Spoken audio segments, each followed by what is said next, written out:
So we always hear about metabolism, but what makes up our metabolism? What components go into us needing all these calories on a daily basis? What factors are totally in our control and what factors are totally out of our control when it comes to changing our metabolism? So in this next episode, this first episode of the series, I'm going to cover the largest component that makes up our metabolism.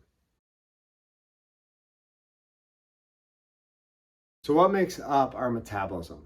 And I think when we refer to metabolism, we're talking about TDEE, total daily energy expenditure. Everything that goes into the calories you need, from the first component, basal metabolic rate, and we'll get to the other components of exercise, non-exercise activity, thermogenesis, and thermic effect of food. Don't worry about those yet.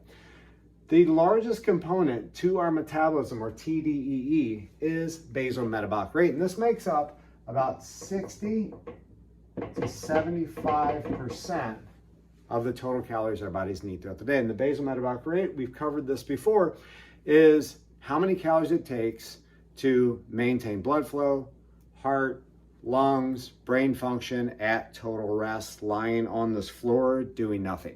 Just what it takes to keep you alive, basically. The things that are in our control are our weight, our body fat percentage, how much fat versus muscle we carry, and our lifestyle. Things like sleep, stress, diet history, all play a part in our basal metabolic rate. The things that are out of our control are age, can't help that, our height, can't really help that, and our gender, can't help that either.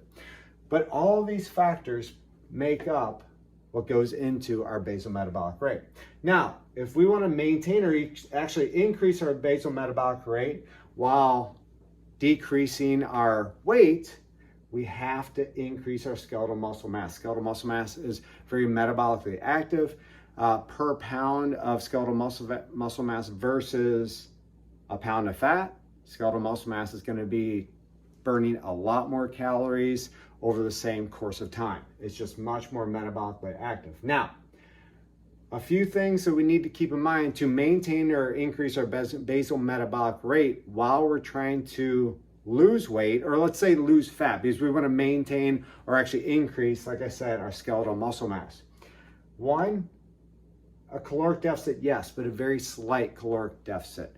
If you go too low in calories, then the protein we are going to be eating is going to be used for energy, not skeletal muscle growth. Secondarily is we do have to increase that protein. As a very general rule, we'll shoot for about 0.8 grams per pound of body weight. And lastly, to increase that basal metabolic rate, to help that tick up, is to focus in on strength training. The strength training with progressive overload, increasing weight as we go over time, coupled with that higher protein intake and the slight caloric deficit, will help to increase skeletal muscle mass.